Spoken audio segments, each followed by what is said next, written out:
Right. How do I see this so I see everyone? There he is. Right, Alan. Hey, mate, okay? How's it doing? How you doing, mate? All good? All good? Yeah, all good. Nervous? Yeah.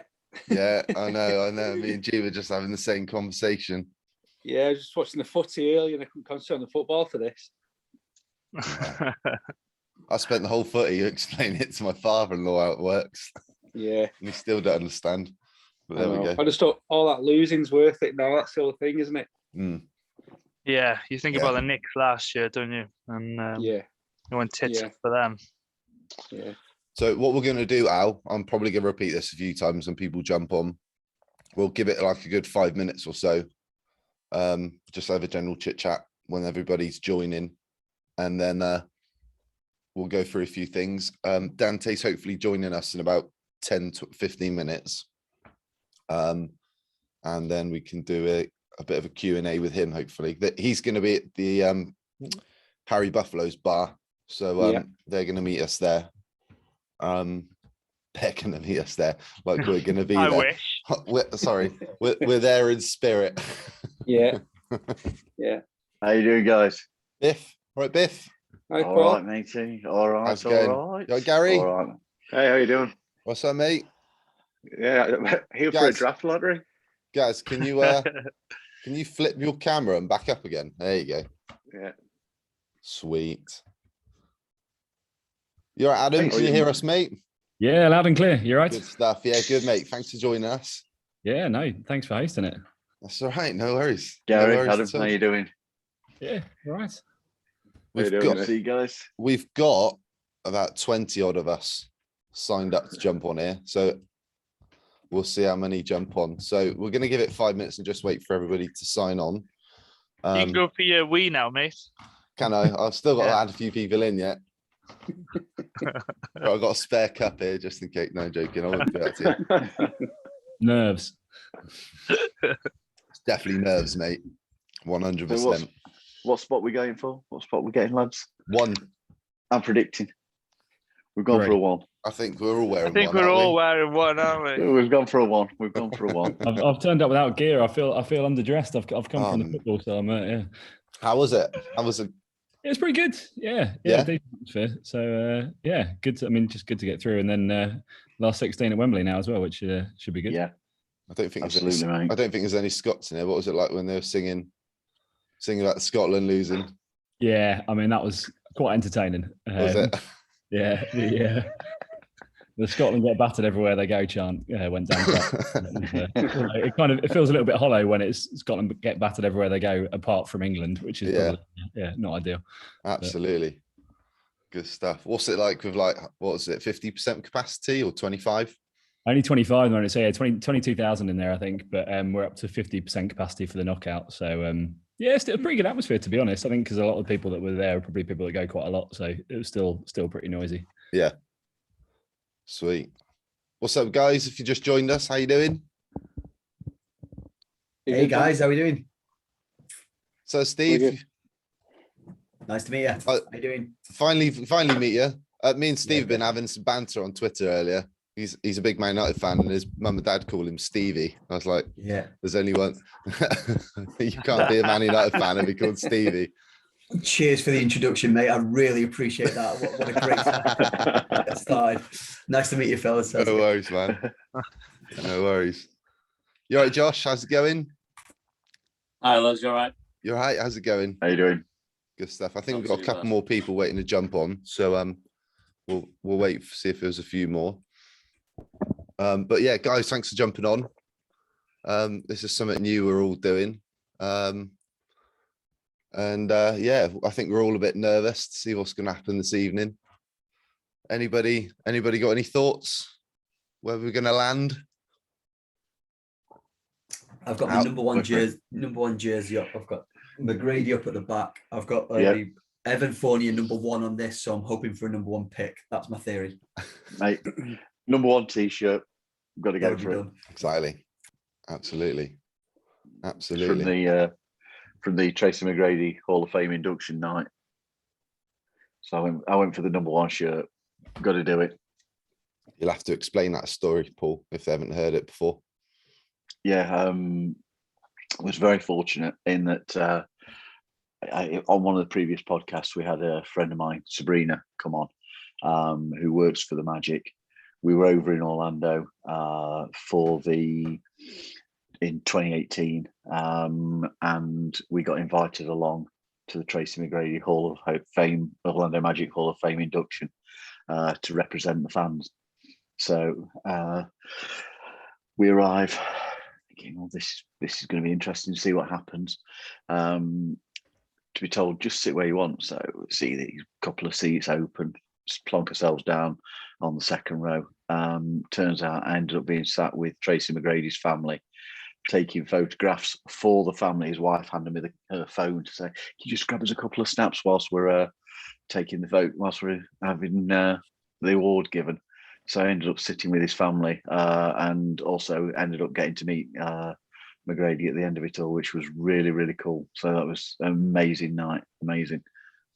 Did you take a photo of yourself, Paul? Because that's what you do, isn't it? Mate, you know when one of the legends of the game, his wife hands you the phone, you do not take the mickey by giving it a quick cheeky selfie. No.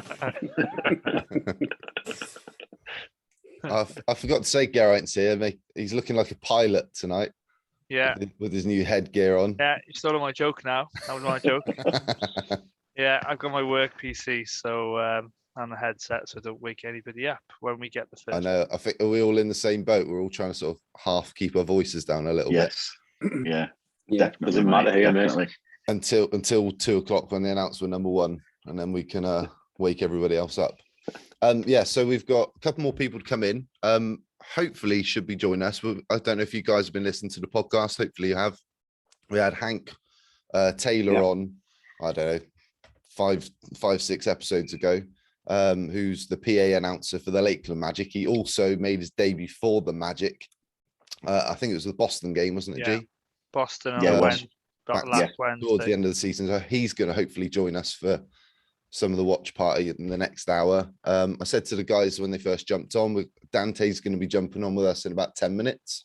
And I think Jonathan from the Sixth Man Show, they're going to do a bit of live streaming anyway, but they're going to jump on and say, hey, they're all doing a watch party from Harry Buffalo's downtown. So yeah, good stuff. So yeah. So anyway, I may as well crack on, and then if anybody else joins us, then good times. But just a bit of viewer discretion. Just so it's the internet, right? It's virtual. This is all new. But obviously watching the lottery, if you're like me, you've got a different setup watching the lottery with us on Zoom. We're all probably going to be a few seconds behind or in front of other people. So we're probably going to get different reactions at different times. So just bear that in mind. But first of all, thank you guys for joining us. Thank you for supporting everything me, Geraint and Paul been doing with all the social media stuff, the website, the podcast. We genuinely appreciate it. I mean, we do it just because we enjoy it, but it makes it even more enjoyable when you guys get involved. And I know we've had a few of you guys on the podcast and stuff like that before. So we want to get others on eventually. So we'll get around to getting you guys on as well and talking about your Magic fandom, but we'll do some of that tonight as well. But yeah, so thank you for doing your part, really. So whilst we've got a few minutes, we'll just recap what's going to happen tonight. Most of you guys know what happens with the lottery in general? Yeah. Right, Hank's on his way in. So just going through the odds then. So for the Magic pick tonight, here he is. Hank's just joining us. What's up, Hank? What's up, guys? How's it going? How you doing? Thanks for joining us. How you doing, man? Yeah, Hank. Good to see you guys. I don't know what you guys can see. I've got you all on my computer. We've got like 16, 17 of us in here. So what's up? So yeah, so just going through the Magic pick. So we've got a 14% chance of landing number one. We've got a 52.1% chance of top four. And we can finish as low as 7th. Hopefully we don't go that low. The Chicago pick has a 4.5% chance of going number one. There's a 20.3% chance of top four. If it lands between 8 and 11, then we get it tonight. If it lands in the top 4, then it conveys to next season where it's protected 1 to 3. And we've also got our own second round pick as well this year, which will be somewhere in the 30s. So I'm going to do one final tankathon sim while we're all here so we can all shit ourselves. I said You said no swearing. No, I said minimal swearing. I'm going to drop the odd one now and then. And I'll take that. We'll definitely take that. So the Pelicans finish number 1, the Magic number 2, and the Chicago pick ends up at 10. So 2 and 10. I think we'll all take that tonight. There we go. Anytime that you're getting 2 picks in the top 10, you are not going to be moaning. Absolutely. So, yeah, I'll jump to Hank because you're joining us from Orlando. How you doing, mate? Mikey, I'm good. Good to see you, man. It's been a while. Now, we haven't seen you. We saw you. We last spoke to you when we talked about being a PA announcer for the Magic was like a dream, and then a couple of weeks later, it actually happened. Tell us what that was like. Yeah. You guys are my good luck charm. That's why I'm coming around to try to see if I can get some of that luck next season. Let's hope so. Man, that was such a cool time. Just getting a chance to see all that up close. You don't really realize what all goes into producing and putting on a game at that level. But on the flip side, very surprised at like how the Lakeland experience was so similar in pace, similar in professionalism, similar in like so many ways. I felt like I like blended right in. I mean, we didn't love the outcome. We got beat pretty bad that night. We had point guard Taco Fall out there crossing up Mo Bamba, but it was great otherwise. It was a good experience. So it was a lot of fun. Were you nervous? Did you slip up? Yeah. No slip ups. I was definitely afraid of saying Lakeland. And if you listen to it back, I take a good, anytime I say Orlando Magic, I take a good healthy pause just to like breathe in, look around, make sure I know where I am before I say the wrong thing. It came across really well when as we were watching the League Pass.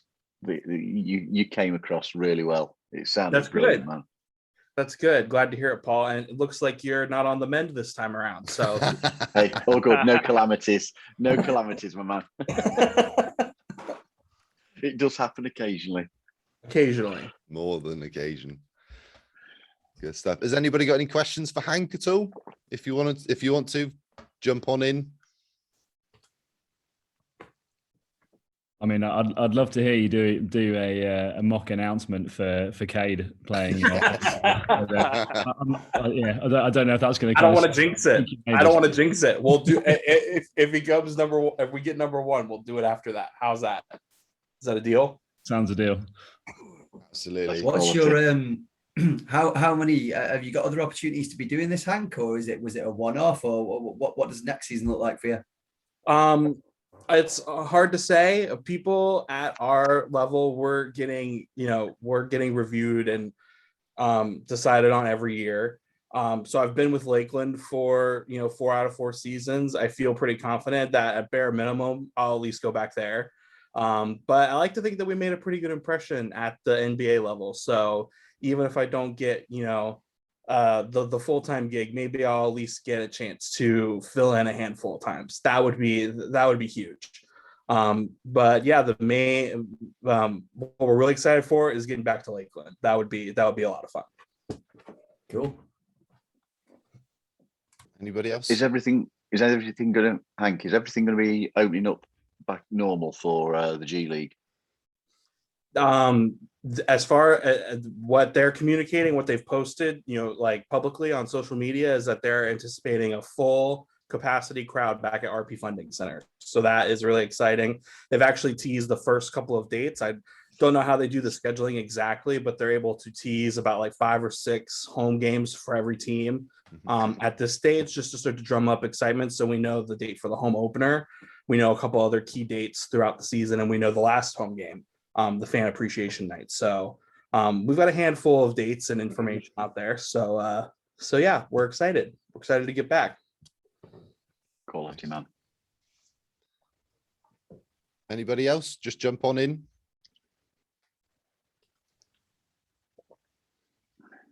Don't be shy. Everybody's been too polite. Everyone's still trying to wake back up again. Have you been to bed, by the way? Yeah, damn right. God's sake. Mate, and any opportunity to catch some sleep, it's got to be done. You're such a lightweight, man. It's got to be done, man. This is pathetic. We're only going to be up till about 2 o'clock, for God's sake. It's got to be done. I'm like the old man of the three of us. I bet you've even done your hair when you've got up, haven't you? No. That's what I said earlier, Paul. He said he's got Lego hair. Lego hair is what I've got. That's what I get told. It doesn't move. I'm dangerously connected to my daughter's room, who's 4, is here. My room is here. I'm right in this little cul-de-sac, and I can just feel them breathing, thinking, make sure you're not too loud, Steve. I can definitely hear those coming out. Good stuff. Good stuff. Risk of waking up the small kids and then suddenly finding that you kind of have to settle them, run off after the announcement and go and have to try and get a baby. Oh yeah, and I think that might be the case. We might have a 4-year-old. She'll just come in full of beans, but the missus might come in just shortly after, less full of beans. So you might see my camera go off at that point for a split second. That's cool. No worries. If we hit number 1, someone's going in the doghouse tonight.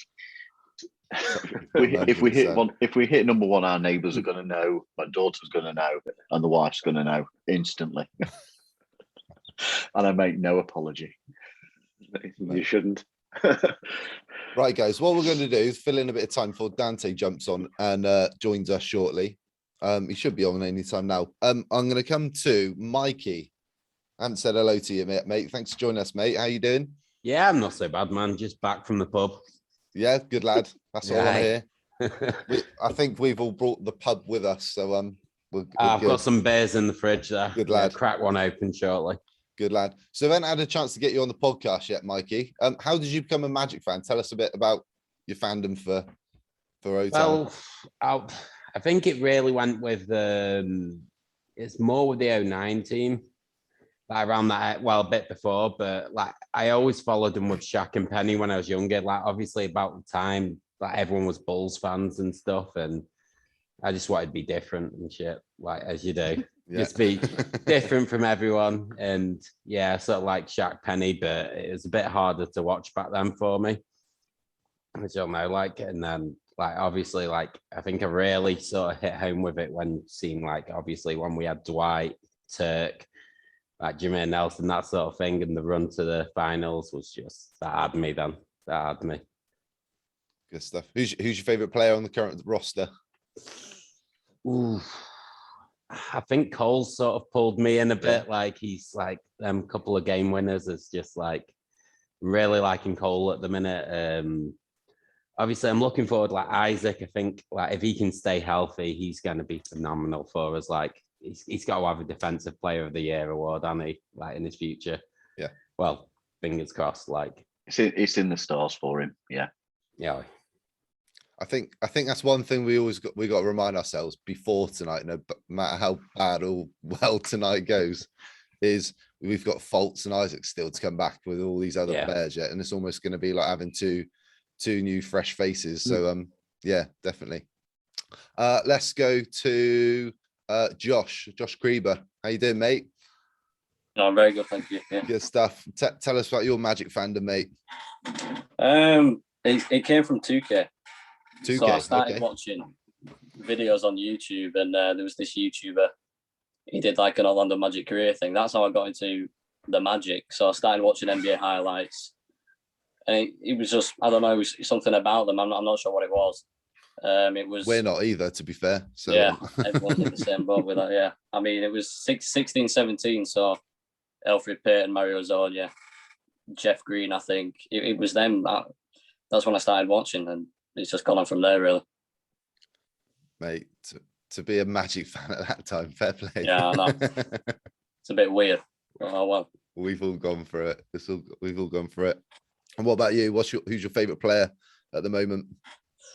It's got to be JR, I think. But I'm hoping it's Cade after tonight. But I mean, we'll see. Absolutely. What's your prediction? What are you going with? We have is it 26% chance of the 6th pick, and I've just been looking at that like, you know, it's gonna happen. But top 4 should be, I think 3rd or 4th. I'll be happy with that. Yeah. Chance at Jalen Green. I think if we can get Jalen Green, it's a win-win. Green, Mobley, or Cade. I think if we walk out Yeah. one of those in 5 weeks' time, I think we'll all be happy. Carl, let's go to you, mate. How you doing, buddy? Thanks for joining us, mate. That's right. How's it going? So tell us about your Magic fandom then, buddy. Well, I probably started following the Magic in the mid-90s. I can't remember exactly why. I remember hearing the Orlando Magic. I just liked the names. I liked them. Luckily, it was when we were really good. And I remember the first game I actually sat up and really watched was the 96 All-Star game, when a certain ex-center we had, who I don't want to name, played, and Penny Hardaway. I just fell in love watching him in that game. He was superb. Just every time he touched the ball, something special happened. And there was a group of us at my high school. I was the Magic fan. A couple of them supported Seattle, and there was some Bulls fans. So I just remember that playoff run. I was like, "Oh, we're going to do it again this year. We're going to beat the Bulls again," and then we didn't. But and I thought, oh, that's all right. Well, we've got Penny. We've got a really good center. We'll be back to the finals, and then he bolts. And I've still never forgiven him. And I cannot stand the Lakers for that reason, because we could have dominated after Jordan retired, but then he left. So. Carl, I'm going to cut to you because we've just had Jonathan join us. What's up, Jonathan? Hey, what's going on, guys? Can you hear me? Yes, sir. Yeah, we've got you, buddy. It's a little loud in here. I apologize. We're here at the Harry Buffalo, downtown Orlando. I'll give you guys a little view. People are still showing up, but hey, I appreciate you guys having me on. How's everybody feeling? Nervous. That's the easiest way of putting it. Yes, I could throw up right now. Yeah. I described it as being as excited as a puppy and ridiculously nervous at the same time. Oh, yeah. Absolutely. Yeah. How's everybody feeling? I'm like, if it's not in the top 4, I feel like tonight's going to be a disaster. We've just been saying the same thing. Absolutely. Yeah. If we get a top 4 pick, I think we'll all be happy. 100%. Absolutely. Yeah. So, top 4 and the Bulls coming in 8, 9, or 10 will be good. And we're happy. Oh yeah, absolutely. What's going on, guys? Nice to meet you, Jonathan. Nice to meet you. And we got Dante joining us as well. All right. I don't Sorry, know if guys. you I'm can, on a Zoom with the Orlando Magic. What's up, Dante? Give me a couple minutes. Yeah. I appreciate it. Yeah, for sure, bro. What's up, Dante? Sorry about that, guys. What's happening, gentlemen? What's happening? Hey. How you doing? Hey, Dante. How you doing? Look at this. You guys good? What's going on here? Oh, I don't know what screens you guys can see. We've got there's nearly 20 of us online over here. So we're all doing our thing, watching, ready and preparing for half one.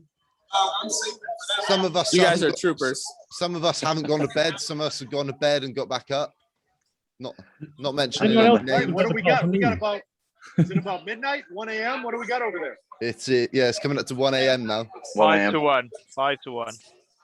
Yeah, God bless you guys. That's awesome. So We're Dante, getting what's excited here. Jonathan has put quite an event together down here. He's got everybody fired up, and he's promised we're going to get the #1 pick. So that's big. Big to deliver Dante promised that, actually. Now he's trying to put that on me. So I don't know about that. And we've got our good luck charm. Hank Taylor's joined us. So the Magic PA announcer, Lakeland PA announcer, he's with us this evening. So that's awesome. He's our good luck charm. I wish I could be down there at the Harry Buffalo with you guys. Come on down. and Hank has promised that if we get the number one pick, He's announcing. He's doing the announcement as for Cade before That's amazing. we finish tonight. That's incredible. Well, we're hoping for the number one. I woke up feeling good today. Hopefully that's how it turns out. It would definitely make for a awesome night. How many guys have you got in there? How many guys have you got in the bar? We had about a little over 100 RSVPs. I want to say there's probably about 30, 40 here right now. We still got a little bit before the lottery starts. So, but it's good. There's a lot of people downstairs. There's a lot of people downstairs if you haven't seen them. It's cool because you talk to a lot of people on Twitter forever. Nice. There you go. That's a good turnout. It's a good turnout. Absolutely. Downstairs, yeah. We owe you guys a pint. We've got them. Don't worry. We're all here. We're all here. Drinking, Dante. Yeah, there you go. There you go. It may be 1 a.m., but we've still got a pint, my man. We've still got a pint. Absolutely. Well, guys, if you haven't seen it yet, make sure you check out Jonathan's podcast for the Six Man Show this week, where you had JR on. Quality episode as usual. Thank you. So make sure you check that out. We're going to be doing a collab with the Six Man Show again in what was it, 2 or 3 weeks? 4 weeks, something like that. Yeah, 3 weeks. Yeah. right. So we've got a special show of that lined up. Be lots of Cade Cunningham talk on that podcast. Hopefully, yes, sir. Absolutely. Can't wait. Good stuff. Well, I just want to say thank you guys for having me on here. You guys do an awesome job. I always say that even fans in the States here should be listening to you guys because you guys are just as knowledgeable, just as passionate as anybody else. Keep doing what you guys are doing. Love it. Love everything you guys do. We appreciate it. No worries. Really good, we'll let you get back, Jonathan. No worries. You guys have a couple extra for me tonight if things don't go well. No worries. Guys, see ya. Cheers. Dante, do you mind doing a quick Q&A with some of the guys we got on here? Do you mind? Of course, yeah. Fire away. If anybody's got, if you want to put your hand up, I don't know if you can, unmute and go for it. Throw a question at Dante. Whoever jumps in first. Alan, go on, Alan. Hi, Dante. Alan from Chester in UK. How are you? Great to meet you. Just wondering, Dante, when you're doing your prep for a live show before the game, how much sort of time do you have to put into prep for each game? That's a good question. It usually starts. I'm listening to podcasts. I'm listening to Sirius XM NBA channel. I'm talking with broadcasters around the league. So really, it's all throughout the week. It's every day. We may play the Clippers one day, but I'm starting to prep conversations, listening to the next game as well. So it's constant throughout the day, 4, 5, 6 hours every day, just ingesting as much as you can. And then on a game day, you have to study, you have to prepare for your opponent. You have to know really the latest trends. You have to know what they've been up to before they came to Orlando, before we got to their city. So there's a lot that goes into it. But I would say every game is at least 4, 5, 6 hours worth of prep to make sure you know what you're talking about. You would hate to go on the air and miss something. I think that's everybody's biggest fear, and I'm sure it's for every team. But you don't want it. You want to make sure you leave no stone unturned, and you're ready for every game. Good question, though. Yeah, cheers, Dante. Is that why you don't? Is that why you don't let George on there because he doesn't do any prep? That's why George doesn't do broadcasting. Way too much prep. No, but he's got a ton of work now too, like he told you guys. He does the game notes and all that stuff that he puts into it. So, or if he doesn't want to do game notes, he can just use the same notes from the game before, and we would never really notice. Yeah. Good stuff. I kid. Hey, hi. First of all, I'm very pleased to see the beards coming back, Dante. So that's a good move, definitely. Yeah, I could catch you in probably in about 11 years. I could catch you. I'm looking forward to it. It's good to see you, though. You look good. It's good to see you. Oh, thank you. Yeah, and you. It's been a while. It's good to see you back. Just a quick query now that kind of the trade blow up has happened, and we've had a chance to see some of these players play, and we know a little bit more about where we are with the lottery. What's your feeling now about those trades that were done? In now that we've had the benefit of hindsight, and before we know what how the result is actually going to come through. How do you feel about them now?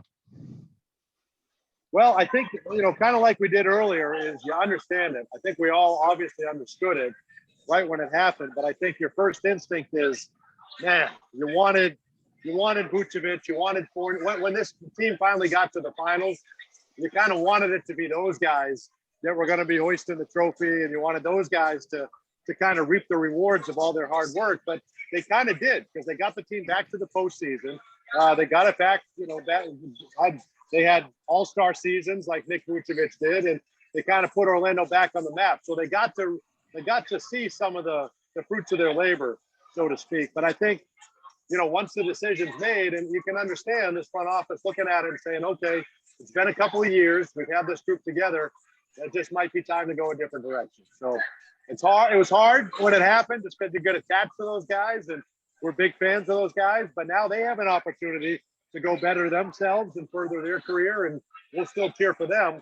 And look at the young guys that we brought in, and you certainly, Jeff and John, they know what they're doing, and you get excited thinking about the youngsters that we got to watch the last month and a half, 2 months of the season. And what does it look like this time, a year from now? What are we looking like when you add Jonathan Isaac and Markelle Fultz back into the mix? So I think now you've created an exciting young core.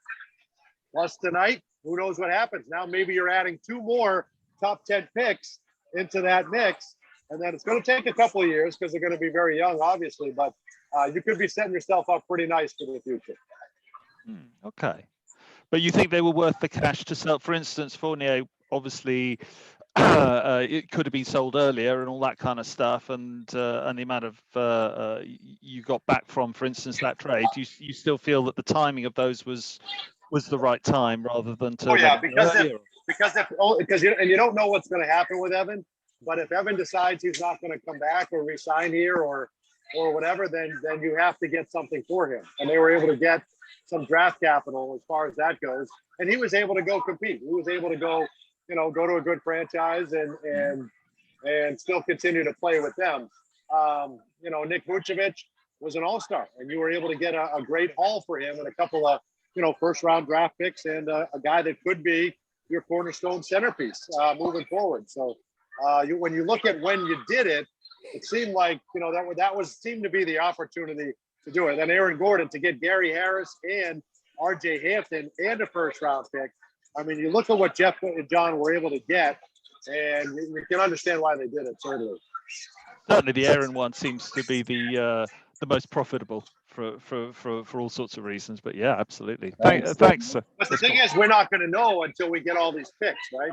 Or, if they turn these picks into somebody else, or, whatever they do with those moves, I don't think we're really going to fully know, until a couple of years down the road, until we see what transpires. But you can understand just loading up on draft capital and young, promising players and just kind of setting the franchise in a different direction.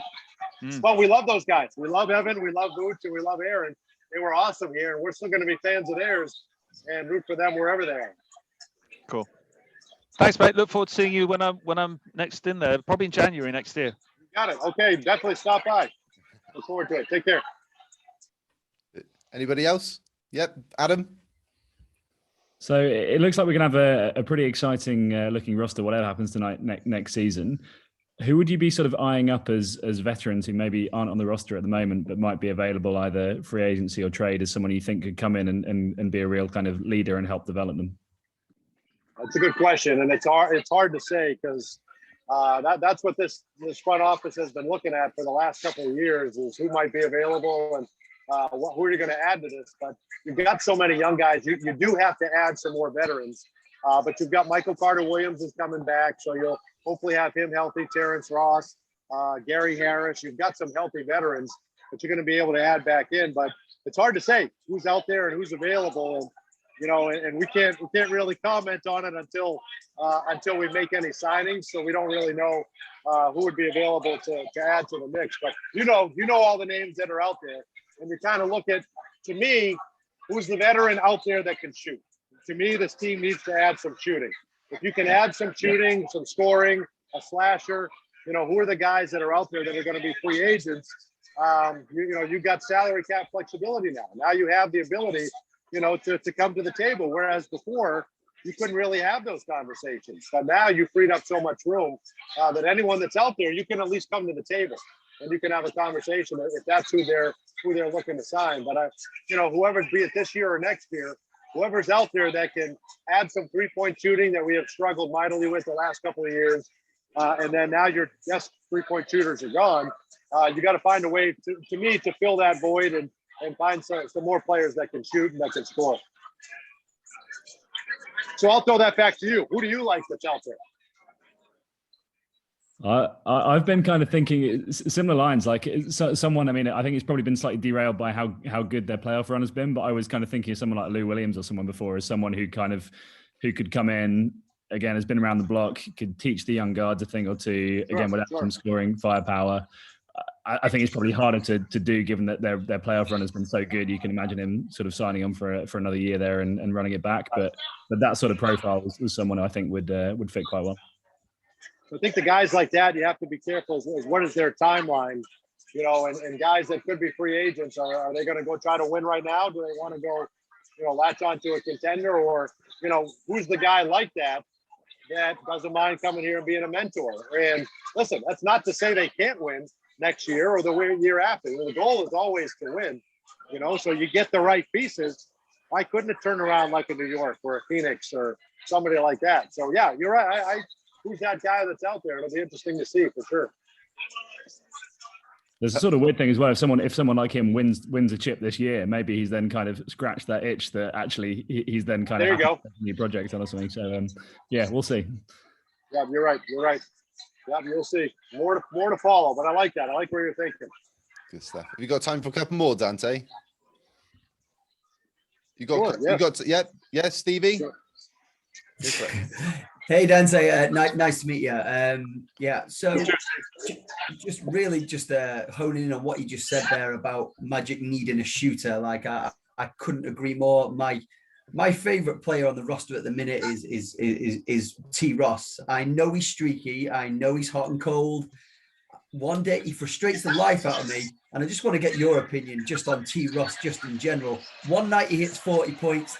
The next night he hits 3 or 6. Why do you think he's so streaky with all that talent? Why can't we just get him consistently hitting the 3-ball for us? Yeah, I think that's a great question. And that's kind of been the question for him, I think, certainly before he came here. But he's been much better kind of breaking through that the last couple of years. I think he's kind of really found something, and he's been much more consistent the last few years than he has, you know, kind of leading up to that. But I think my thought is, if he was on a team that a lot of times when he's on the floor, Stevie, he's kind of the one shooter you have to worry about. And when he comes in as part of that second unit, so teams are doing everything they can to not let him shoot. And his looks are very difficult. They're making it hard for him to get open looks. So I think a lot of it is opposing defenses just saying, we're not going to let Terrence beat us, and try to make it hard for him to get looks and for him to get shots. Because you'll look, very seldom, if he gets a lot of open looks, does he miss? I mean, he'll more often than not, he's going to come through. But when he's trying to create and he's trying to split double teams and he's trying to find a way to get open through these tough defenses, I think that's when you can kind of see more of a struggle. But if he was out there, if he was out there with other guys that could score and you couldn't pay as much attention to him, I don't think you'd see some of those dips in consistency. It's just my thought. That's my thought, personally, because when he's out there with Tim Birch and he's out there with Michael Carter-Williams and he's out there with those guys, I mean, those guys all have their roles, but everybody knows Terrence is the scorer. So if they can double team him, make it hard on him, let some of the other guys beat him. And I think he's just running into some very good defenses, in my opinion. Yeah, okay. Yeah, sometimes, I mean, like, you see Seth and you see Steph, and they're both battling double teams and triple teams. Maybe, yeah, okay, breaking away from that sort of tight defense is hard. Yeah, I think what Terrence will tell you and whatever, there's one Steph Curry. You know, there's one Steph Curry, there's one Kawhi Leonard, there's only a few of these guys that can do that. on a consistent basis. And not to say Terrence can't be one of those guys, but there's just a few of those guys in this league. And when he's doing it as well as all those guys. But I think it's hard. I think it's hard with the defenses that he sees to do it as consistently as maybe some of those guys. But it's a great question. Great question. Yeah. Got time for one or two more, guys? Anybody else?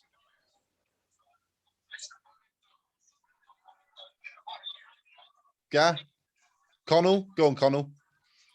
I was just glad Terrence was still on the roster, because what he was tweeting during the trade deadline was pretty funny, and I would have hated to see him go, but I'm glad he's still here and a part of this thing. Go on, Connell. Hi, Dante. It's not necessarily a Magic related question, but I guess it's kind of topical at the minute. Just with the 4 teams left in the playoffs, who do you think is gonna, make it all the way and win the chip? And also, who do you want to? If it didn't matter who you actually rationally think will, who would you like to win it this year? That's a great question. I want Phoenix to win it. I want a team that has never won it before. Yeah. So I'm torn between Phoenix. I would love to see it. Atlanta's a great story. They haven't won it since they've been in Atlanta. I think they're all great stories. I think it's fantastic. To me, you guys might disagree, but I mean, to me, it's got to be Milwaukee's finals to lose, doesn't it? I mean, they're the only team coming into this that's fully healthy. They're the only team that's got their whole roster that's fully healthy. And if they don't win it, to me, that's a huge disappointment. If Milwaukee doesn't find a way to win an NBA championship, when if you get the Clippers, you don't have Kawhi. The Atlanta Hawks are down some guys. Philadelphia, you don't have to beat. You really struggled with Philly. But also, if Chris Paul comes back and they stay healthy, man, what a great story that would be. And to me, that gives so much hope to all of these franchises that have young guys that, hey, maybe we're the right guy. Maybe we're the one free agent away from making a big run like Phoenix did, or turning things around like New York did, or, you get the right guy in the draft like Atlanta did, and then maybe you can make a run. So I think it's awesome for the NBA that these are the 4 teams that are left. I really do. I told all your counterparts there, and I was dead wrong, that it was going to be Philly. I thought for sure Philly was coming out of the East. You did. And I thought Tobias was going to be the guy to lead them there.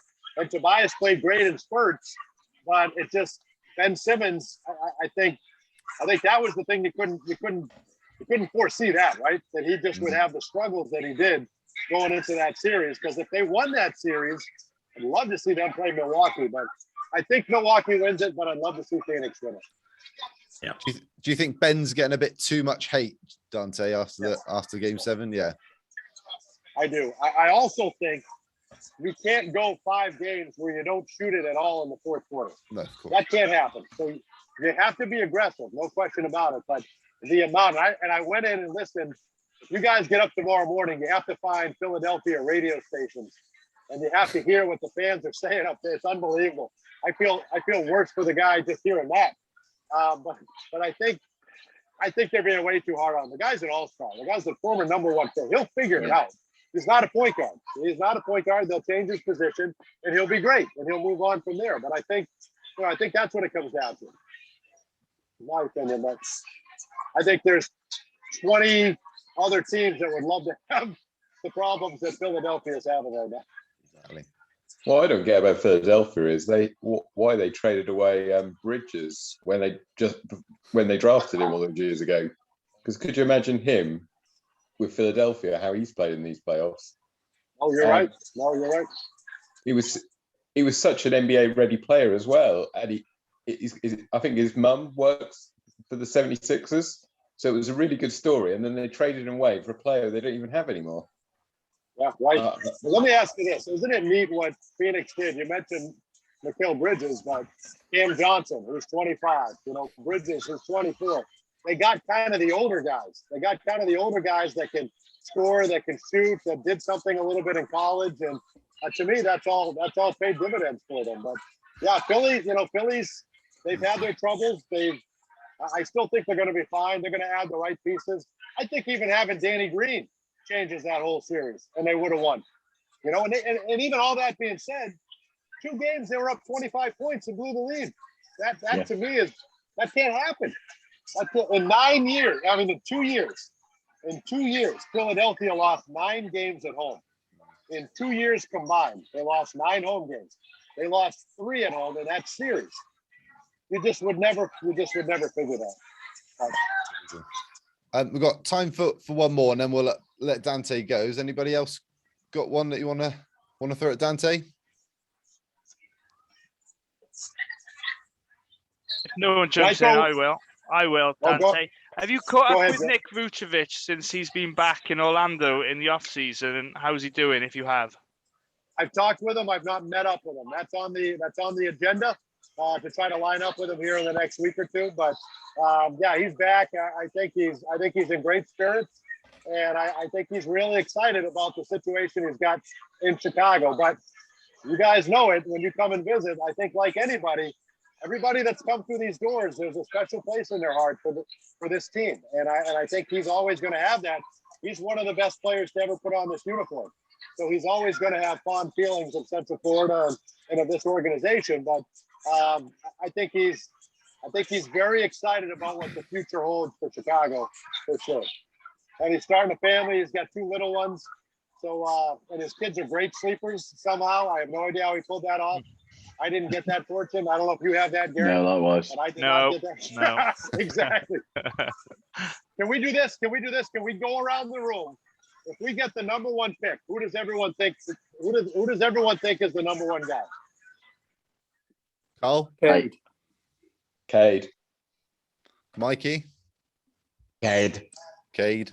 Hank? I'm going with Cade as well. John? Yeah, it's got to be Cade or Green. Does anybody else not say Cade? Here you go. Do that one. No. It does feel wrong if we got the number 1 pick and we didn't pick a center. That's fair. You daren't pass on, kid. Oh man. Well, let's touch back in base before the draft here. Let's catch up before the draft for sure. And we'll chat with you guys again. But good luck. Yeah. All right, guys. Everybody get their good luck chart. Nice one. Cheers, Thanks, Dante. Thanks, Dante. Cheers, Dante. Thank you, man. You guys are Cheers, unbelievable to be up this late and staying up. I love it. I love the passion, the commitment. You guys rock. Keep up the great work, and I hope you get that podcast Emmy. You deserve it, guys. Awesome. Thanks for the vote. All right, Dante. All the best. Don't call me at 1:30 in the morning. I won't be up. All right. See you guys. Cheers, Take man. care. Cheers. Awesome. See you, buddy. There he goes. There he is. That guy legend. is one hell of a Absolute legend. Have you? I Absolute don't know legend. if you guys haven't had the chance to meet him. He's just who he is, isn't he? He's just a quality guy. Magic are lucky to have him, and he does a lot to help us with what we're doing. And they're David as well, and they all do their part. So I'm going to go back to Carl because we cut you off when Jonathan and Dante jumped on. So do you want to finish telling us the story? You can restart it if you want. I forgot where I was. I think it was just the devastation of a certain centre leaving us in 96. Because that's probably the worst thing about being a Magic fan. It started with so much hope. You know, we'd been to the finals. We were just a Michael Jordan away from possibly winning the title. And then he leaves, and it just felt like everything reset. And I don't think if Shaq had left, Penny would have had the injuries he had, because he had to carry so much of the load. And for those who are old enough to remember teletext, I just remember it, you know, when I was coming in from school, or first thing in the morning, scrolling through, pausing it to see how we got on, and just sort of seeing how we were doing. But, you know, suddenly we went from, you know, a 60-win team to just barely scraping in the playoffs, you know, being 2-0 down to Miami, and then Penny just going mad, like 40, 30, and nearly pulling us back from the brink to beat the Heat. But yeah, it's just so disappointing. And then T-Mac comes, but T-Mac wasn't the player I was most excited about. It was Grant Hill, because I don't know if people realize how good Grant Hill was. And when we signed him, you know, he was going to be the next great player, and then just never was fit. It's just so frustrating. We almost got Tim Duncan that year as well, and I was like, oh, that would have been a great year. But yeah, it's just every time you think when we're on the verge of doing something, something goes wrong. Hopefully today that changes. Hey, hopefully that changes. Have you been to any games? The number Carl? 7 pick. No. Sadly not. I sort of sat up and watched them. I mean, the year we got back into the playoffs and we beat Toronto, I don't think when we were on Sky that season, I don't think any game I watched, we lost. So I was like, oh, this is great. We're winning again. Then it's sort of gone downhill again. But I'd love to go to a game. It's just the cost, really. Yeah. I keep trying to convince the family we should go with the kids, but to Disneyland. But they're going to Disneyland. I'm just going to watch a couple of Magic games, and had to make sure when we schedule it, it's during the season, so we can't go in the summer. Absolutely, good stuff. I'm going to go to Simon. How you doing, mate? We haven't said hello yet. Yeah, but I was fortunate enough to go to see the Magic in 96 or 97. It's just it would be 97 because Shaq left. We still had Penny. Remember a certain Ronnie Seackley having a wonder game. Yeah. It was against the Sixers. I think it was in April. It was just before we went into the playoffs, and I think it was a game after we lost our first home game for 51 games or something like that. So the mood wasn't the best, even though we were a good team at the time. Unfortunately, I was going to Disneyland every year with the family. I was 12 years old at the time. So that was the one chance I ever had to go to the Magic. But as an adult, I've been to America loads of times, but not Florida again. So I've been to see the Knicks and the Lakers at Staples and MSG, but I hope to plan to, but same it's cost again. So, but I haven't got any kids, so I'm waiting to my brother's missus is pregnant at the moment. So hopefully in a couple of years' time, you can sort of talk them in together and let me tag along. Good stuff, mate. Awesome.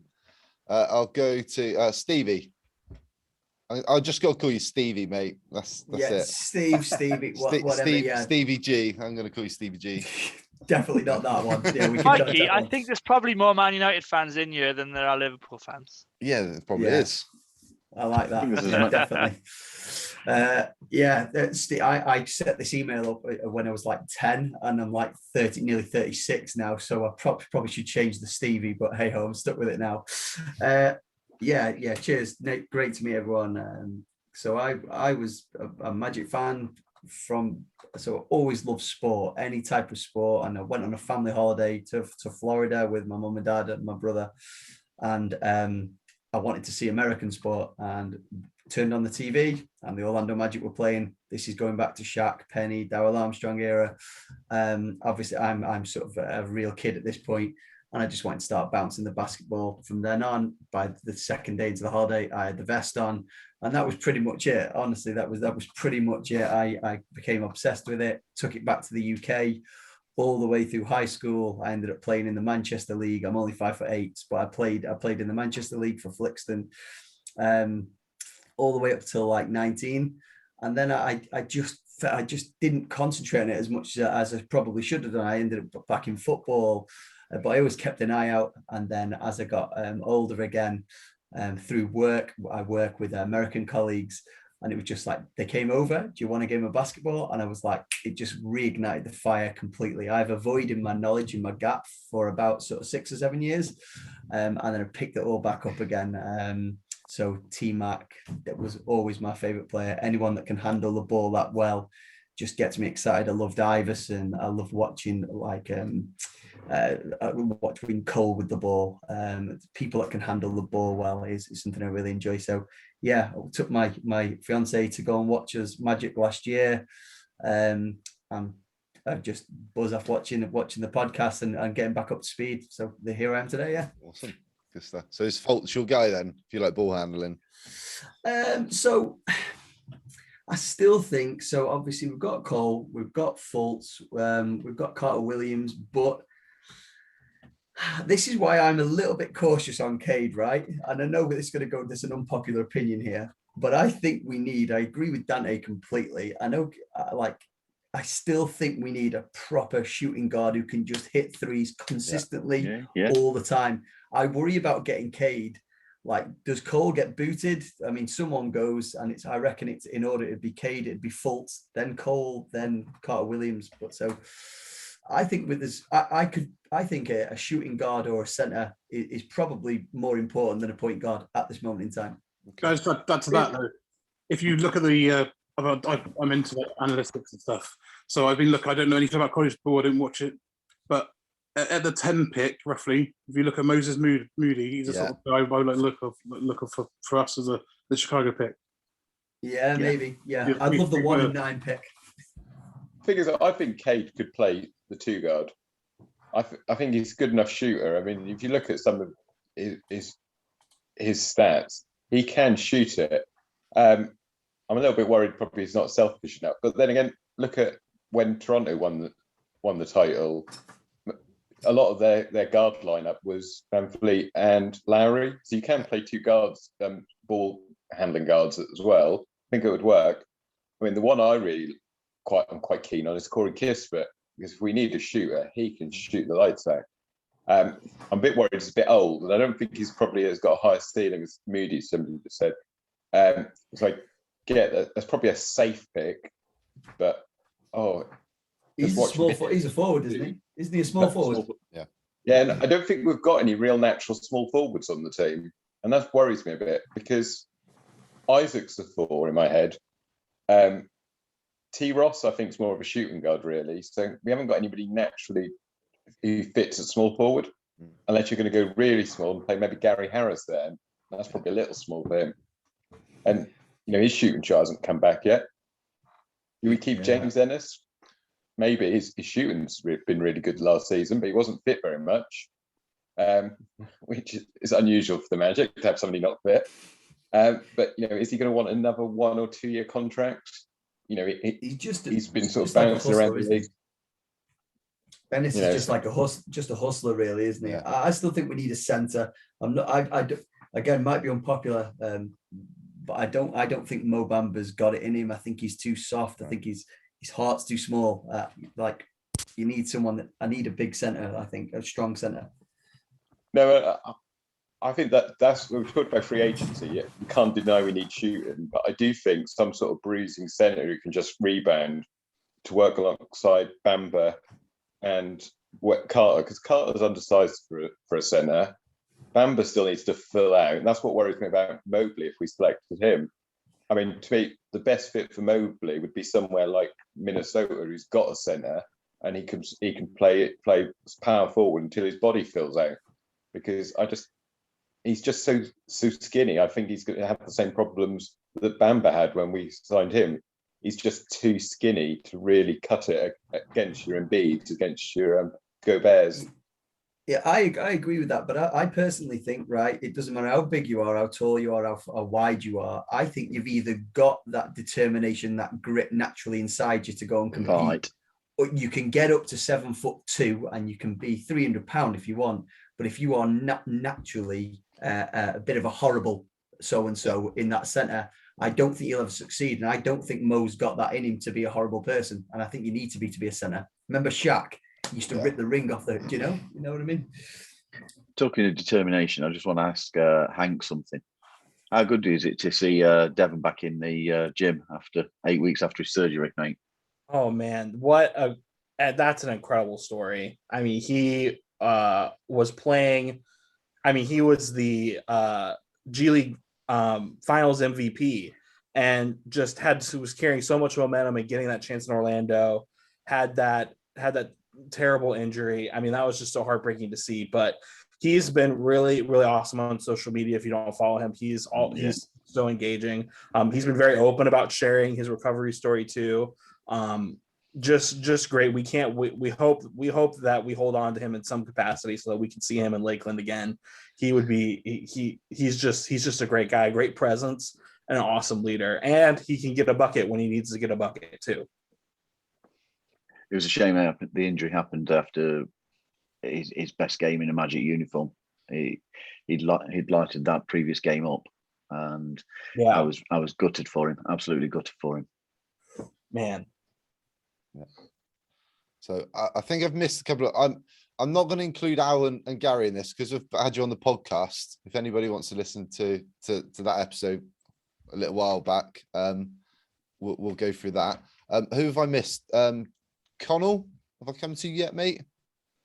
No, not What's yet. up, mate? How you doing? I'm all right, yeah. So my kind of Magic story goes, I moved to Orlando in 2008. Okay. And I was out there for 4 years, and obviously being there in 2008 meant I was there in 2009, which is obviously when there was kind of a lot of hype around the thing. Yeah. So obviously I'm 19 now, so I was quite young at the time.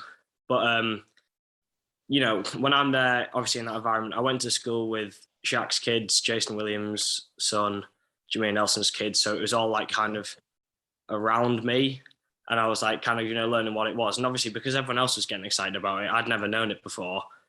And then I was getting really excited about it. But so I was out there for 4 years, and then it's just kind of stuck with me like ever since. And obviously, I mean, I've only recently started like got myself more involved in the whole like social media, like Magic Twitter, as you know, everyone calls it, which is, you know, something else really, which I never really knew existed. But you know, I'd say I'm happy to be a part of that now, and you know, finding stuff like this is really cool to have, you know, someone more people that I share it in common with.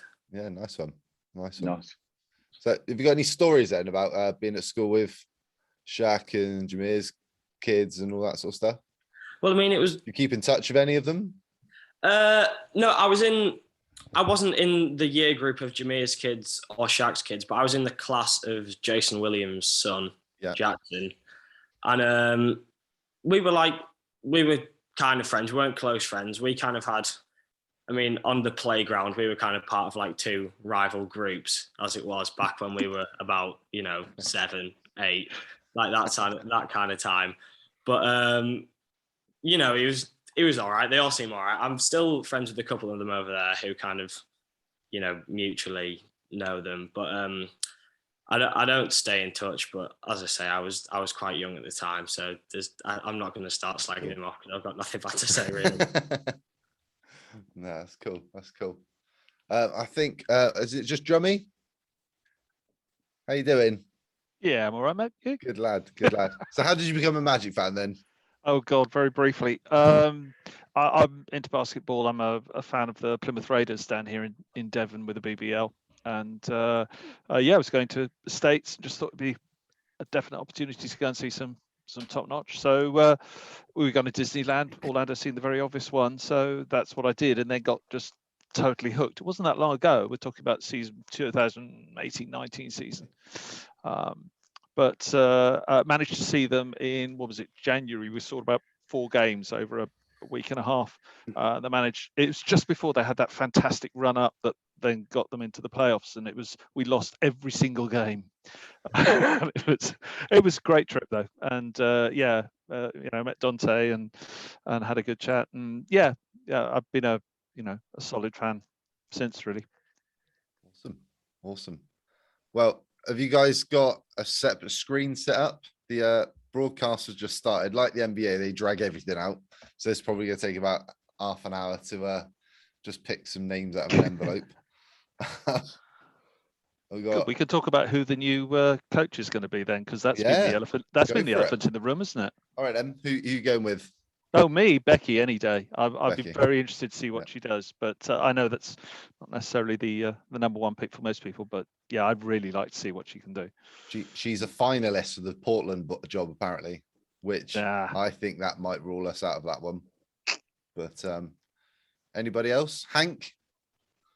Who do you reckon is going to be the next head coach? I would really love to see Becky as well. Yeah. I think she would be the best. I agree. It's a little disheartening to see her, you know, be a finalist for that Portland job. Terry Stott's another name that's really intriguing. I think he had a lot of, you know, success there in Portland. I think he, you know, works really well with guards. Obviously, you got CJ and Dame up there. He worked really well with them. Dame spoke highly of him, so I think he would be. I think he would be serviceable. I think he would be good. Not my first choice though. I would really love to see Becky Hammon, not just because I think she's just an incredible presence, but being able to also break history, be the first franchise with a woman coach. I think that would be substantial, and that would be an awesome story to add to our franchise's long list of awesome stories. So yeah, Kenny Atkinson, another guy that I like, probably a little better than Terry Stotts. He would probably be my second pick. But yeah, so Becky and Kenny right there in the mix also. Sweet. Gary, away the lads. Well, I've got Penny behind me, but he's saying he's not going to do the coaching job. Is that what he said? I'm going to go. I think Kenny Atkinson has been there and seen the situation similar before with the Nets. So I think he would be very much the safe hands pick. I think Rick Carlisle might be beyond our reach.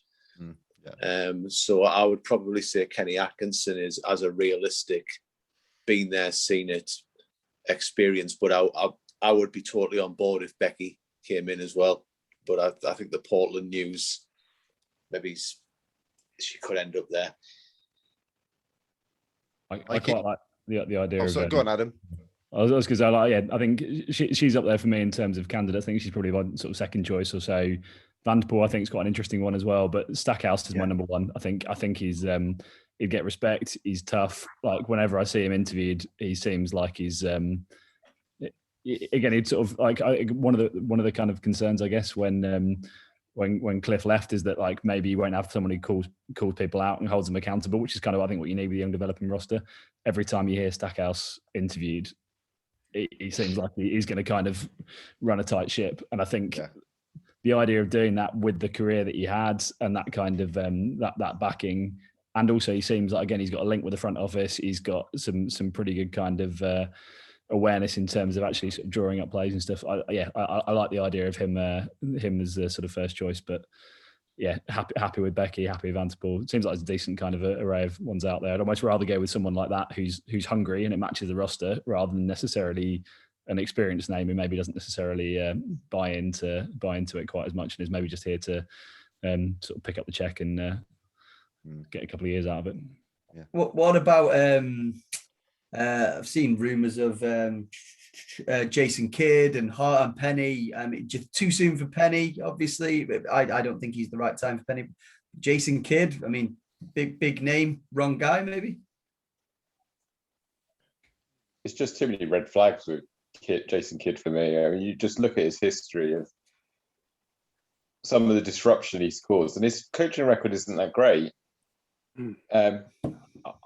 I'd just be too worried that they could all go wrong. I mean, this is probably even more important than our draft pick.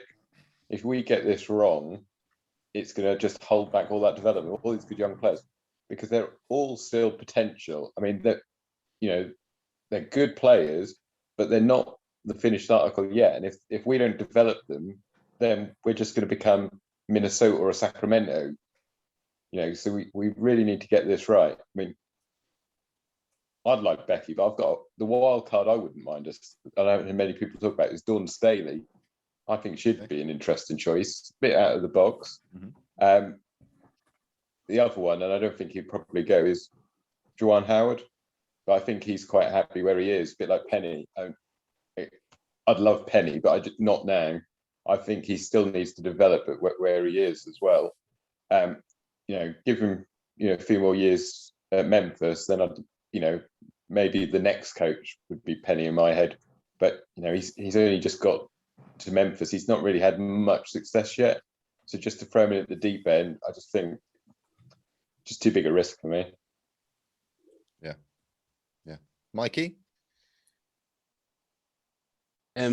I agree with Carl, like saying we've got to get the right coaching because it is a young squad, and you don't want to get someone in and when they're at a young age in the learning, you want to have the right person for that.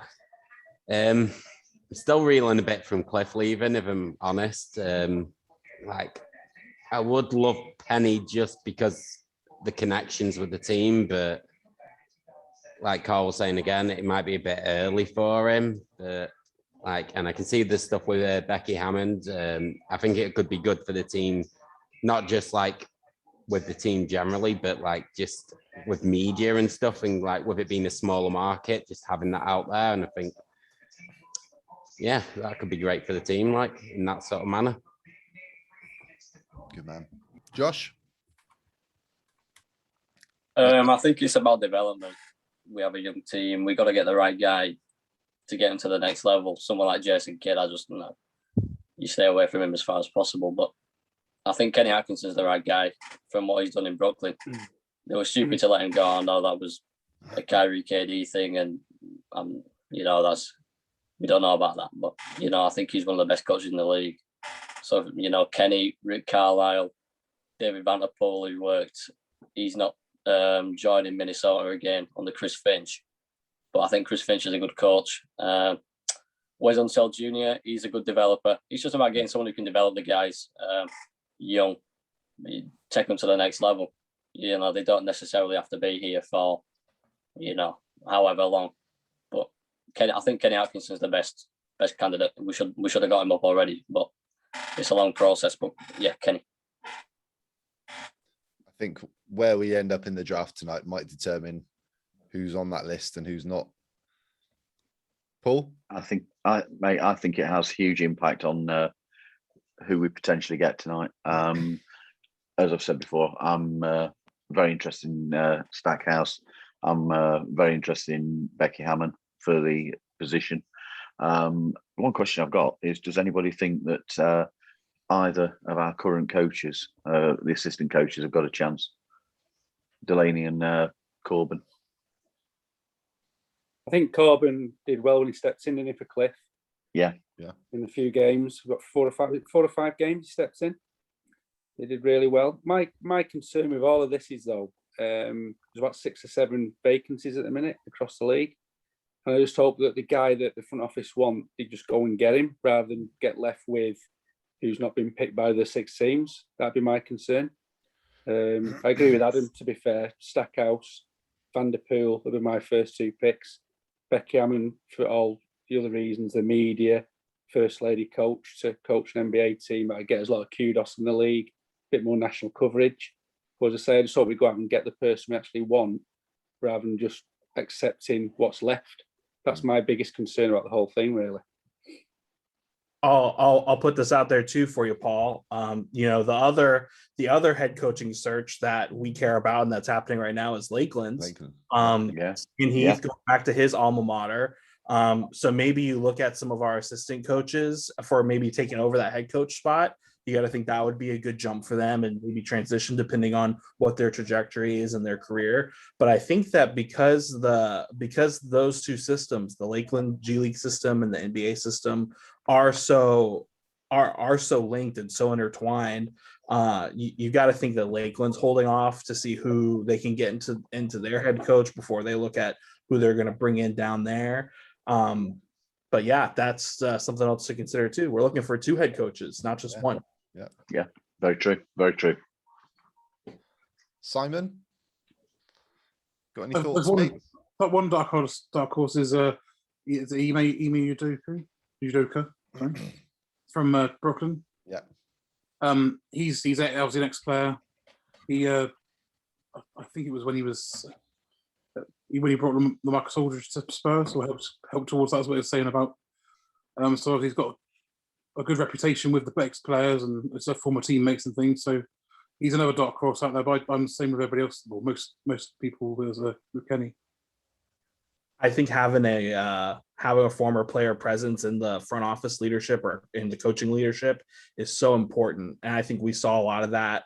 I think that's one of the main reasons why Lakeland was successful with Anthony Parker, former Magic player, who's the GM down there. And you just hear rave reviews all the time from these players about how, you know, they have somebody who understands their situation. They understand where they've been in. And Anthony Parker in particular, like, did the overseas thing, did college, did all that. Like, he understands what, like, the decisions that these guys are thinking through, their mindset.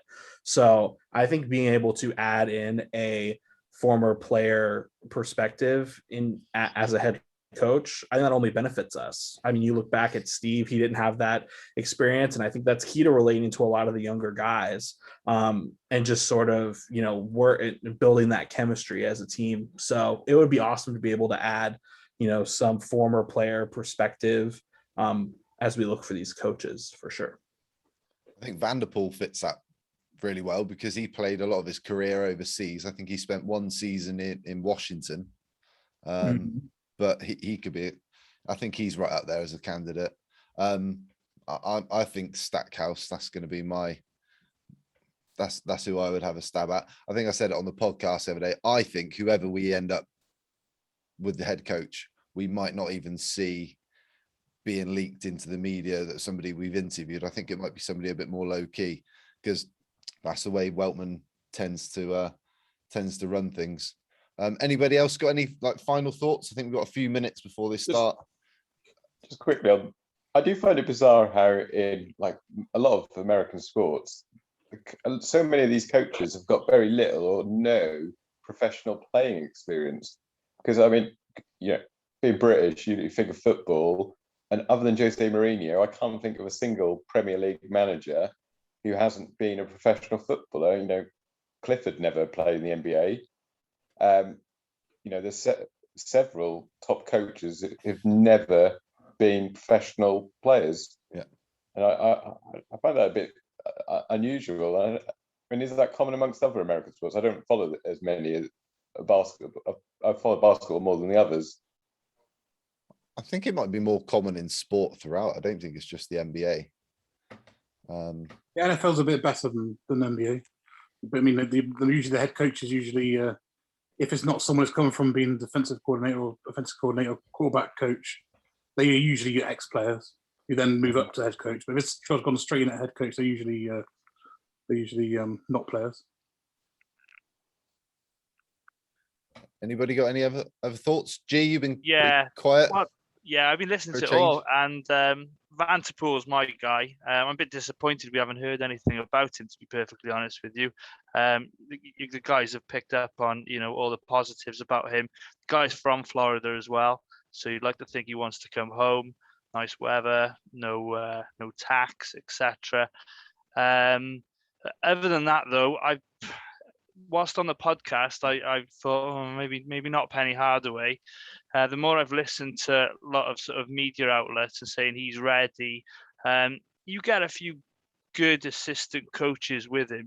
People who've been around the block, good offensive guy, a good defensive guy, maybe Mike Miller as well.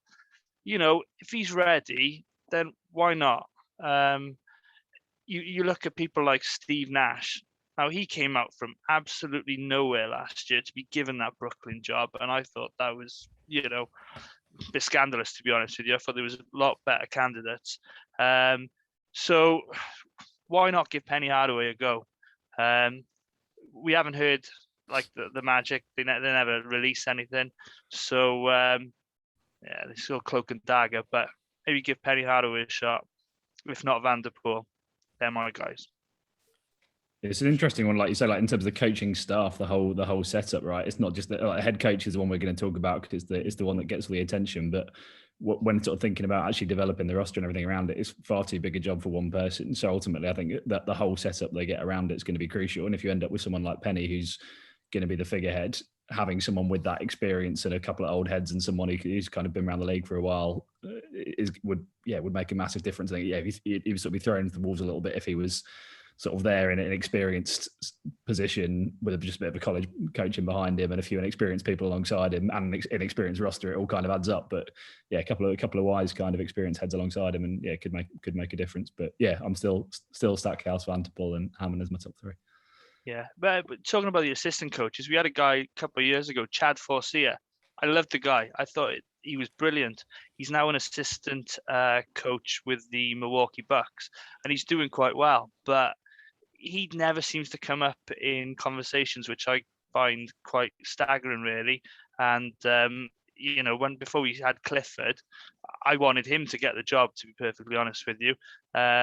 So hang on, are we? I think we're just about to go. We're just about to go, aren't we?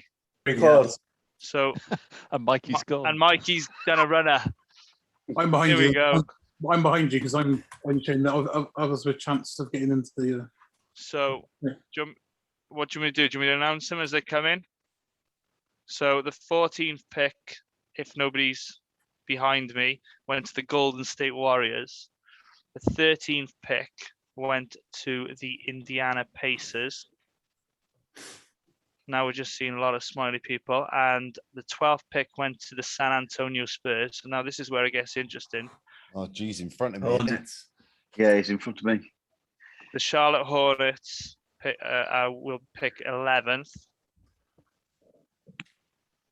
With the 10th pick, the New Orleans Pelicans. Is this going true to form? I'm hoping it is. Let's get the Chicago Bulls next couple.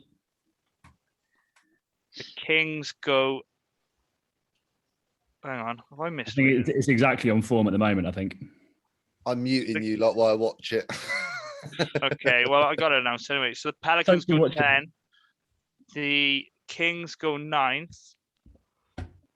The Magic go 8th. Is that the Bulls pick? That's the Bulls pick. Yeah, We can't drop to 8. So that's the Bulls pick. Yeah, we can't drop to 8. That's brilliant. So that's one. That's the right, perfect that's first one. So the 7th pick will go to the Golden State Warriors. That means Toronto. Toronto jumped up. I was going to say, I didn't realise they had 2. Toronto have jumped up. Is that Van what Fleet looks happy? I'm way behind you guys. Jeff looked happy as well, didn't he, with the 8th pick? OKC go 6th. Cleveland jumped as Top well. 5. That means Cleveland and Toronto both jumped. That's quite nervy. Oh no, this could be us then. Shit. Quite literally, yeah. Yeah, we're next if we haven't jumped. Rats. 5th. So we've dropped 2. 5th. Be sod's law the bloody Cavs get first, wouldn't it? At least it's 5th and 8th. You know what I mean? Like two decent, like 5th, yeah. Like the stuff that I posted on the thing earlier, that when you look at the top players in the final 4, they're all lower picks. I was most nervous that we'd end up with an absolute stinker of something like dropping down to 7th and then not getting the Bulls pick and watching them jump up to top 4. Jeff didn't look very happy at the 5th pick, though, did he? Yeah, I just think we needed the top 4. I just needed one more higher. I think that top 4 are better than the rest of the pick, just in my opinion. So it's Kuminga then. Yeah, Kuminga, just similar to Akiki and Isaac. I've got to say, is anybody else not at all surprised to see Toronto jump up the league? Yeah. It's just sod's law, isn't it? Yeah. I guess the next thing to work out is if we think any of the ones that have jumped up to top 4 are actually going to go a bit rogue in who they select, right? That's an interesting point. Yeah. I think. Well, Cleveland are in there, and they selected Anthony Bennett, didn't they? So.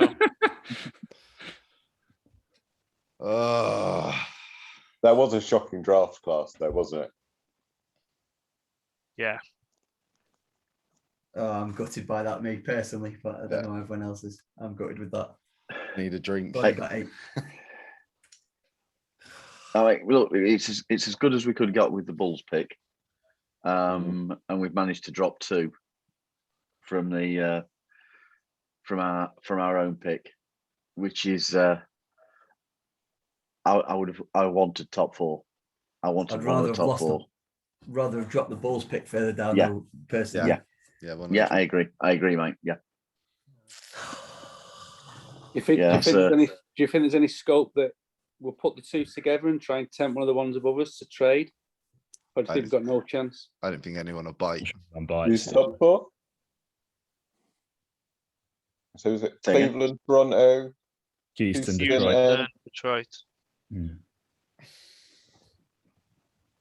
I don't think any of them bite for. Yeah, they're all needing a top player. There's a potential. Yeah, they might go a little bit rogue if they like.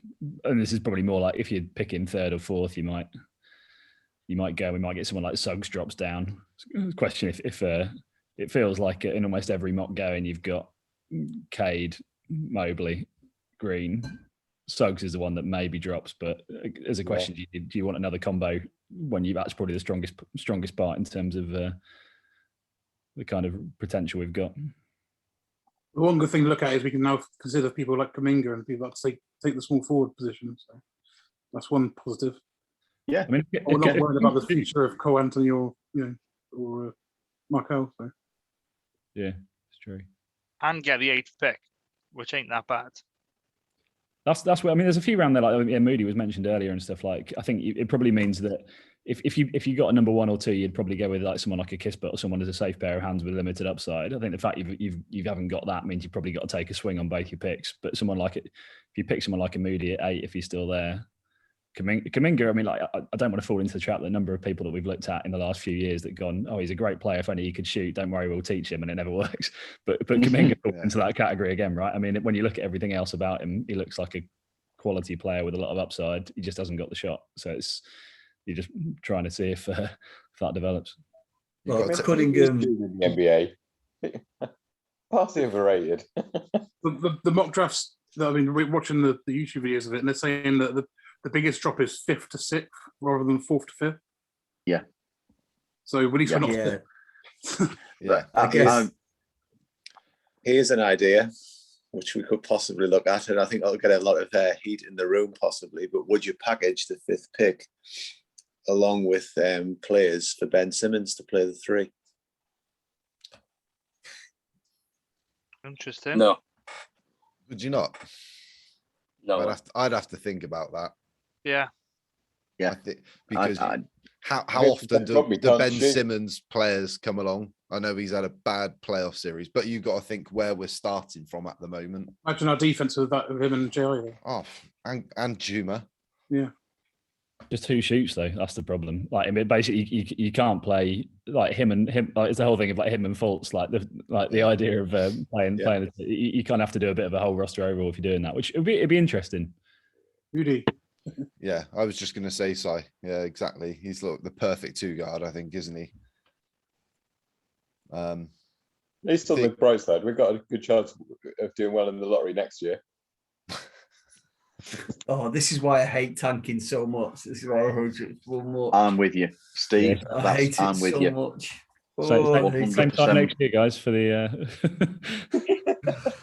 for the diary. Okay, we've got to be positive. Got to be positive. So, Cade's gone, Suggs is gone, Mobley's gone. It's just 4, 5, 6, right? That we're going to look at. Who would we go for 8th pick? I mean, I don't even know that far down the Kispert for me. To be honest. I get that shooter in. We haven't got any shooting. Scotty Barnes might fall. You don't know. I think Scotty Barnes could be a top 5 pick. I think he could be a target for us at 5. Yeah. Raptors 4. Who was 4? Sorry. Raptors. Jalen Suggs replaces Lowry, so that's not bad. Cavs 3. So it's Detroit. Pistons, Rockets keep the top 2. Don't be Detroit. Oh God, it is Detroit. Detroit have won it. It's amazing, isn't it? The only one of the 14% to drop. Detroit.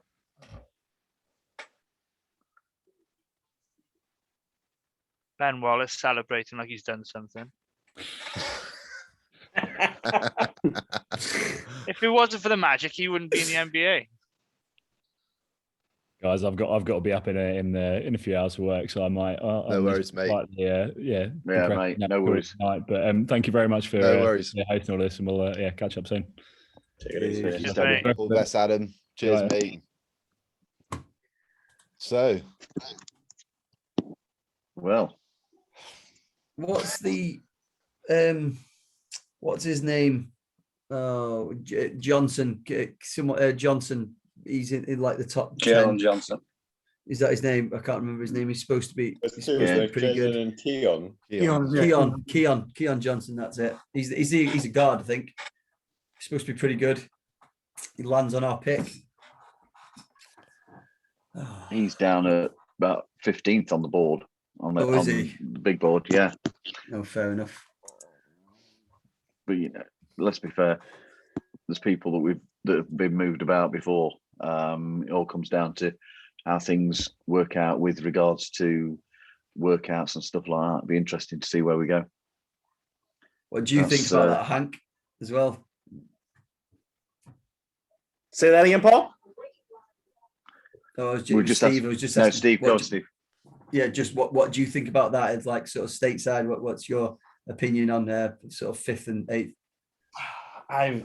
I mean, it's we did the best we could with that Bulls pick, and then we did almost the worst that we could do with our own. So I guess that averages out a little bit, but you know, I'm excited. I'm hopeful. I think there's maybe a scenario where we, you know, put a package together to maybe move up or land somebody else. I think there's a lot of teams that are going to be interested in trying to get into this draft class because it's absolutely stacked, and we've got, you know, two pieces to move around. So I think that gives us a lot of flexibility, and that puts us in a great position to be able to either go after a vet like we've been saying all night that we need, or maybe move up. Who knows?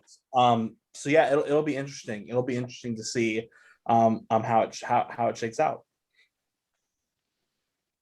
Yeah, cool. The Raptors, the only team you think might bite, because looking at the Pistons, Rockets, and Cavs, I don't see any of those guys moving. What do you reckon? Yeah, probably Toronto the most likely. But maybe the flip side of that argument, you look at a team like Houston, for example, that's been through the ringer for sure. They are definitely in a rebuilding mode, and they might say, hey, we want to try to get pieces to build around, pieces for the future. So they might be a team that would appreciate volume more so than and maybe getting into a second pick kind of a situation. So yeah, there's a lot of ways it could shake out, but out of all those teams ahead of us, Toronto probably the most likely. Yeah. There we go. Well, it is on that note, which one of you posted that meme? That would be me. That would be me. I think that kind of summed up my feeling. Yeah, pretty good. I really can't be bothered with work tomorrow now. Right now. But nothing's guaranteed, is it? Nothing's guaranteed. So mate, that's the issue around tanking with the odds the way they are. Agree, Paul. Totally. Yeah. So I would far rather pick up a few wins and start to develop guys in that way. But hey, let's look positive. We've got 2 picks in the top 10. We've got one at 5, one at 8. The draft class is supposed to be loaded. Let's see where we go. We've got some flexibility to look at whether they package up to try and get a vet, or whether we try and move up, or we just go with what we've got and see where we go with that. It's there's still an awful lot. It was never going to change. I personally don't think that one pick tonight would actually change us. I still think we would have needed something further down the line. I don't think it would have altered us to becoming a contender straight away. So hey, see where we go. You never know. And Trae Young's on the telly. Trae Young's on the telly. I'm still now. Gutted. 5th pick of 2018. Exactly. But I'm still gutted. I mean, we have the same odds for number 1, and we were the team who dropped out. Yeah. Just the way it is for us, isn't it? It is. It'll be interesting to see how far we were away. Did you guys see that? I think Zach Lowe reported it. We were 1 number away in 2017. Was it 2017 Luka got drafted? 2018? 2018, I think. Yeah, I think. We had the first 3 numbers right, and the next one was where we dropped out. We were one number away from being number 1. So it'd be interesting to see how close we were tonight. But there we go. That's the way it goes. Looking at that order, though, I just wish Toronto would have moved up to 3, because I could have seen Toronto taking Mobley, and then the Cavs going for Kuminga, and I think Celtics would have dropped to us. But I can't see it going the other way around. No, because I think the Cavs will take Mobley. I think Green will probably go 2. Now we cannot hope that all the front officers are idiots, and none of them will select Cade until he drops to us. Like, we can hope. He's a sleeper. somebody thought Anthony Bennett was the #1 pick in a draft. So stranger things have happened. Yeah, but he hasn't got a job anymore, has he? There's always somebody jumps. He might still be in the G League G. He might still be in Yeah, that. true. Probably for the Los Angeles team. There's always somebody jumps. Well, Well, guys, mate, I'm gonna go Who catch did some Detroit Zeds. select? No worries. Speak to you in a Yeah, bit. likewise, mate. All right, mate. No, Next Who guys. week, did see you Detroit later. select over? You too. See you in a bit. Didn't they Better. take Milicic? Who did they take him over? Darko, they draft took class. him over Wade. They took him over Bosch. They took Anthony. him over Anthony. Yeah, they don't deserve the first pick. Right, Hey, guys, I'm He was shooting the as well. first player So. in that draft class to win a ring. Yeah. Good stuff. Right, guys, I'm going to sign off. Right, lads. Thank See you for later. joining us. It's been a pleasure, guys. Cheers, guys. I think we plan on doing this again for the draft. Okay. So that might be a Hope little for a bit. trade. Hopefully, hope for a trade. Yeah, we'll see. But yeah, See where we go. keep an eye out. Hopefully, we've got a few podcasts dropping in the next few weeks as well between now and then. So when we've quietly calmed down, we'll give you some more of our thoughts about tonight. But yeah. So yeah, guys, thanks for joining us. Appreciate the support as always. And And don't go forget to Magic. vote. It And could don't be worse. You could be a funder. Cheers, lads. Yeah. Nice one. Cheers, guys. Cheers, See you guys. All the guys. best. Yeah. Take care, lads. I'm away as well.